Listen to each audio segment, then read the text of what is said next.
क्या होगा अगर मैं आपसे कहूं, एक आदमी है जो अपनी उंगली के झटके से पूरे रूम को रोशन कर सकता है और सिर्फ एक वायर से पूरे कार को बिजली दे सकता है। एक आदमी जो एक ऐसी दुनिया का सपना देख रहा था जहां बिजली प्रॉब्लम नहीं बल्कि सॉल्यूशन हो। एक आदमी जो अपने समय से आगे की सोच रहा था। ये और कोई नहीं, महान इन्वेंटर और engineer of all time Nikola Tesla है। कैसे निकोला टेस्ला ने दुनिया को बदलने के बारे में सोचा और कैसे उन्होंने ये सारी चीजें अचीव की, आइए आज के इस वीडियो में निकोला टेस्ला की पूरी जिंदगी देखते हैं।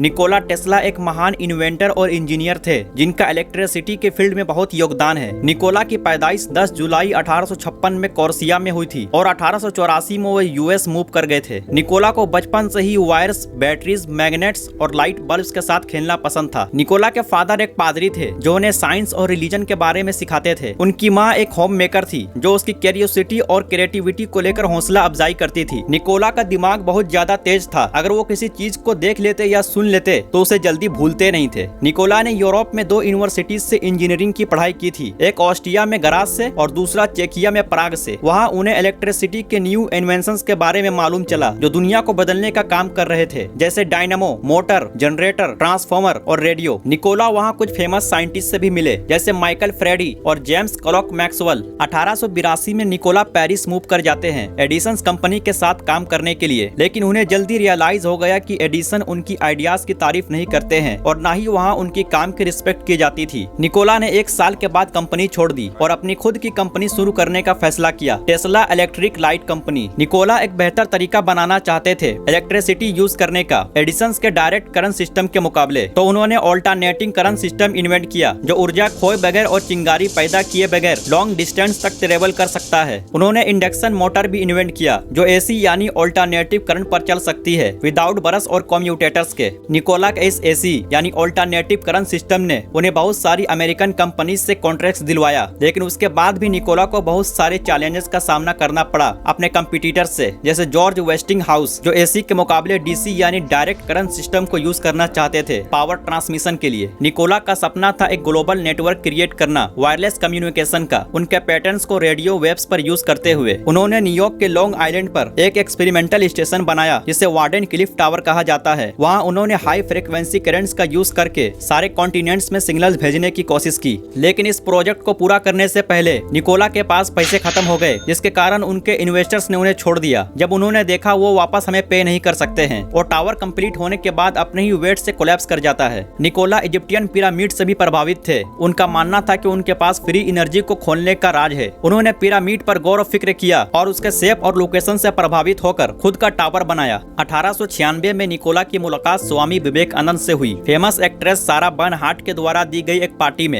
ये एक फ्रेंच रीडिंग पार्टी था बुद्धा की जिंदगी पर, और जब सारा ने निकोला और विवेकानंद को ऑडियंस में देखा तो दोनों के दरमियान एक मीटिंग रखा। दोनों के दरमियान nature of reality, source of energy, role of science और रिलीजन जैसी टॉपिक पर बातचीत हुई। निकोला और विवेकानंद दोस्त बन गए और कई सालों तक एक दूसरे से खत के जरिए बातचीत करते रहे। वो अपने खत में इंसानियत के फ्यूचर और दुनिया में अमन के बारे में डिस्कस करते थे। निकोला 60 साल के हो चुके थे, लेकिन उन्होंने अभी तक शादी नहीं किया था। उनके शादी ना करने के पीछे कई सारे अलग अलग रीजंस हैं, जिनमें से कुछ पॉसिबल रीजंस ये हैं। पहला, वो अपने साइंटिफिक काम में बहुत ज्यादा फोकस करते थे। वो रोमांटिक रिलेशनशिप बनाकर अपने क्रिएटिविटी के साथ समझौता नहीं करना चाहते थे। दूसरा, निकोला के दिल में औरतों के लिए बहुत रिस्पेक्ट था। वो दिलो जान से औरतों को मर्दों से बेहतर समझते थे। उन्हें लगा कि वो उनके मोहब्बत के काबिल नहीं है, इसलिए उन्होंने अपनी जिंदगी को उनके लिए कुर्बान कर देना बेहतर समझा। तीसरा, निकोला के साथ औरतों को लेकर एक दर्दनाक हादसा हो चुका था जिसने उन्हें धोखा दिया और उनके आइडियाज को चुरा लिया। वो उस हादसा से कभी उभर नहीं पाए और औरतों से उनका भरोसा उठ गया। ये कुछ पॉसिबल एक्सप्लेनेशन है, लेकिन इनमें से कोई भी कंफर्म और वेरीफाइड नहीं है किसी भी भरोसेमंद सोर्स से।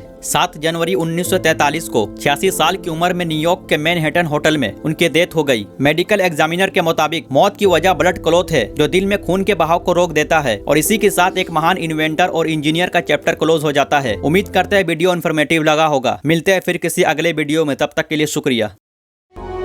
The greatest inventor of the age. If you Google Nikola Tesla, you can...